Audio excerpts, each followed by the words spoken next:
alors élus de Dieu, que toute la gloire du Seigneur resplendisse sur votre vie dans le nom puissant et précieux de Jésus-Christ de Nazareth.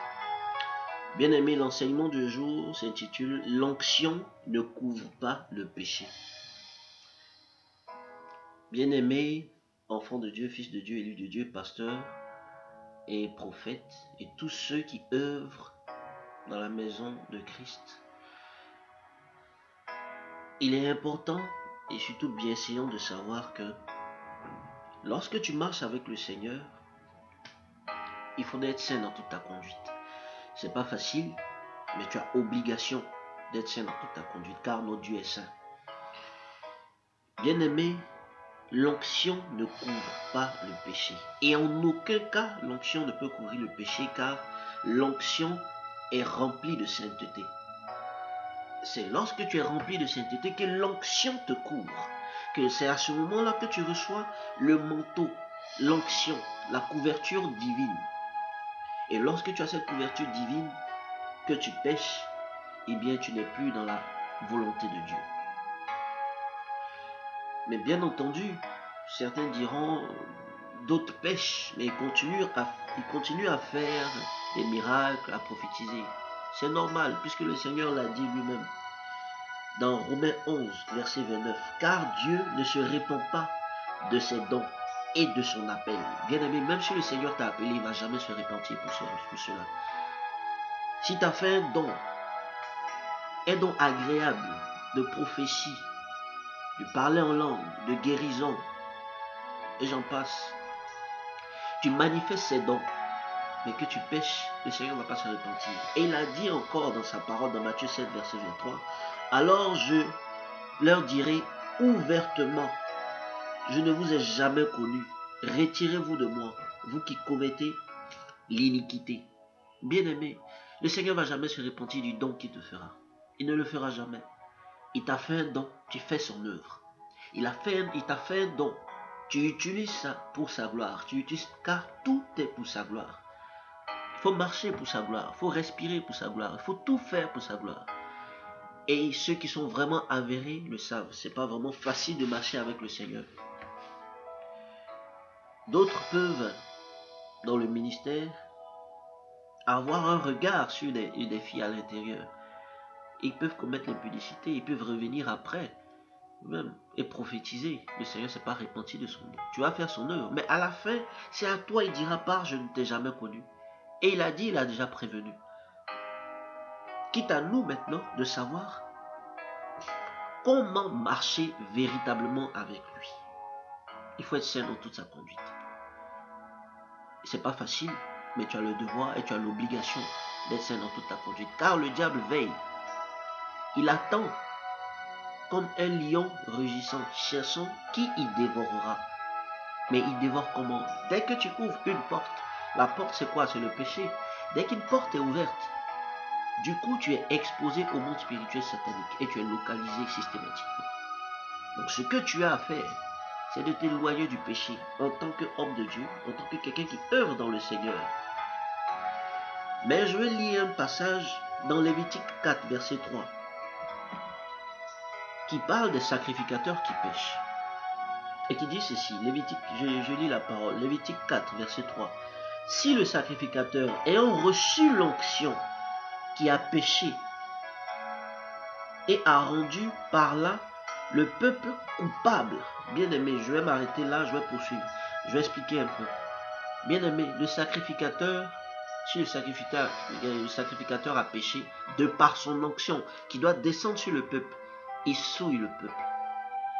Désolé, mais c'est la vérité. Et c'est la Bible qui le dit dans Lévitique 4, verset 3. De par ton péché, tu souilles le peuple. Et je reprends cette partie-là.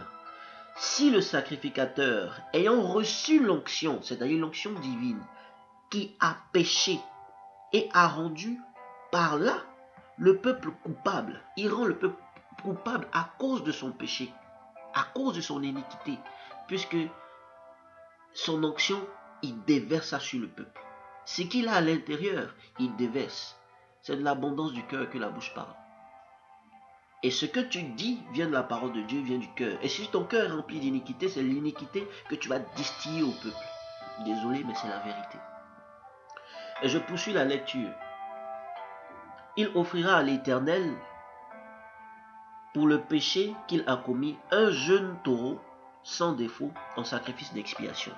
Bien aimé, dans l'Ancien Testament, il fallait immoler un agneau ou un animal, que son sang coule pour que ton péché soit pardonné. Mais avec la nouvelle alliance de Jésus-Christ de Nazareth, son sang a déjà coulé et il nous a déjà rachetés. Et donc c'est le sang de Jésus-Christ qu'il faut invoquer. Comme il est écrit dans Hébreu, eh bien c'est le sang de l'agneau qui purifie. Et bien aimé, je veux revenir encore sur ce passage de Lévitique 4, verset 3. Le sacrificateur est celui qui déverse son onction sur le peuple. Le sacrificateur, le pasteur, le prophète ou le modérateur est celui qui transmet l'onction du Seigneur au peuple. Et si son onction est souillée, le Seigneur ne va pas certainement se repentir. Il va laisser ce péché-là en lui, car il est à lui, c'est-à-dire au prophète, de faire une remise en question, car le Seigneur a dit dans sa parole, le juste chutera 7 fois, mais 7 fois tu devras te relever. Le Seigneur a dit, celui qui résistera jusqu'à la fin sera sauvé. Mais si tu dois rester jusqu'à la fin, tu vas forcément chuter. Mais à toi maintenant de pouvoir te relever et de ne pas demeurer dans le péché. Bien-aimé, à la chair, c'est Jésus-Christ qu'on prêche. Et si tu es en train de prêcher Jésus-Christ quand en toi il y a du péché, eh bien tu finiras par dire ce que tu fais inconsciemment.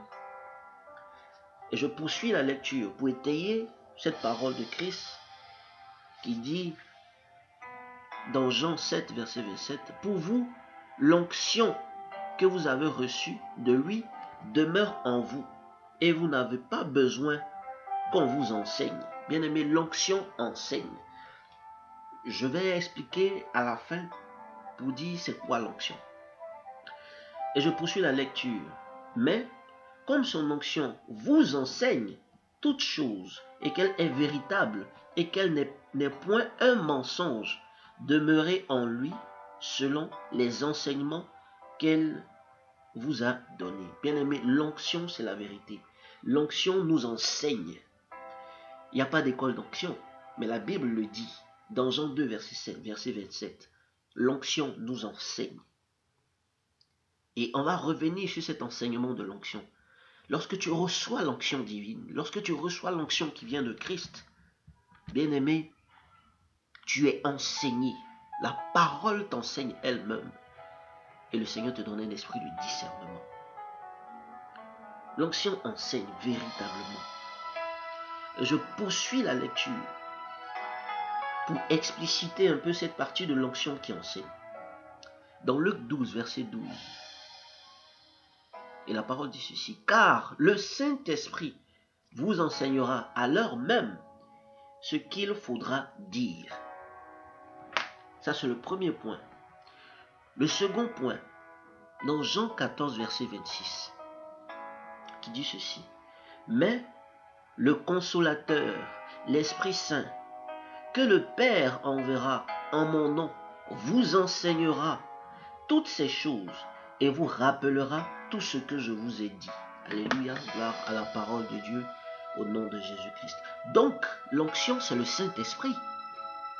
Quand tu reçois le Saint-Esprit, tu reçois l'onction, tu reçois la parole.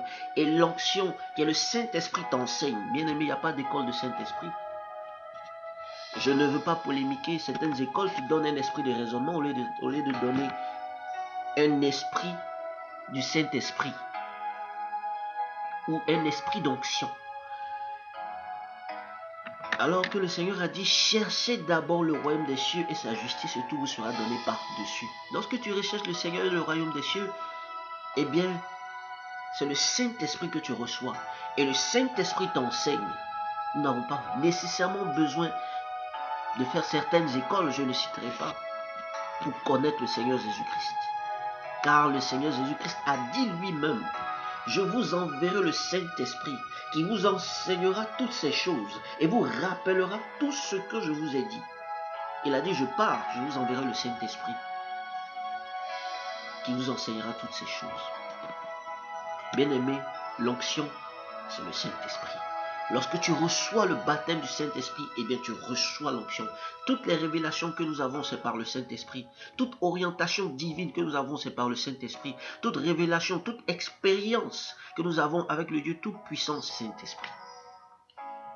Bien-aimé, c'était ça l'enseignement du jour. Et je vous exhorte à chercher le Saint-Esprit qui donne l'onction. Car c'est le Saint-Esprit qui donne l'onction. Je vous exhorte donc à rechercher le Seigneur dans le secret. Car c'est dans le secret que le Seigneur se révèle. Si dans le secret tu fais des mauvaises choses, eh bien le Seigneur ne peut pas se révéler à toi dans le secret. Le Seigneur n'est pas quelqu'un de public. Le Saint-Esprit n'agit pas en public. Le Seigneur dit, va dans le secret. Et dans le secret, le Seigneur te verra dans le secret. Et il te répondra dans le secret. Et il se révélera à toi dans le secret. Nulle part ailleurs. Le Seigneur a dit, il est doux et agréable pour des frères de demeurer ensemble. C'est bon de demeurer ensemble. Mais il est bon de le rechercher dans le secret. Pas devant tout le monde. Lorsque tu le fais devant tout le monde, tu es un hypocrite. Et dans le secret, le Seigneur te voit. Mais plus grave encore, ceux qui auront reçu le Saint-Esprit. Le Saint-Esprit est un esprit de vérité. Et il montrera ce qui se passe dans le secret. C'est cela le Saint-Esprit. Il ne révèle pas pour mettre la honte, mais il révèle pour que les choses soient corrigées, pour que nous sachions comment marcher, pour que nous interpellions, car le royaume des cieux appartient aux sacrificateurs, mais le royaume des cieux appartient aussi aux enfants de Dieu. Et le Seigneur n'aime pas la mort d'un pécheur. Donc il révèle des choses dans le secret, pour que nous le recherchions, pour que les choses soient dévoilées. Car il a dit, vous connaîtrez la vérité vous affranchira. Soyez affranchis par la vertu du Saint-Esprit, au nom de Jésus-Christ de Nazareth. Bien-aimés, c'était ça l'enseignement du jour, et que la grâce vous conduise, et que vous recherchiez le Seigneur véritablement, pas dans les synagogues, pas à l'église, mais lorsque vous sortez de l'église, c'est là que vous devenez de véritables chrétiens. Bien-aimés, que la gloire soit sur votre vie, et que la grâce vous accompagne, et que les enseignements boostent votre foi, boostent votre morale, et vous amènent à le rechercher véritablement. Car nul ne connaît ni l'heure ni le jour, mais le Christ vient.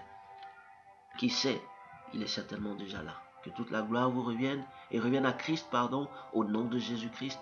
Nous avons prié. And we will say that you are good, and all the miracles you've done has brought us joy. And we are changed, and all the hopes we have, we're placing you right now. Father, we declare, Father,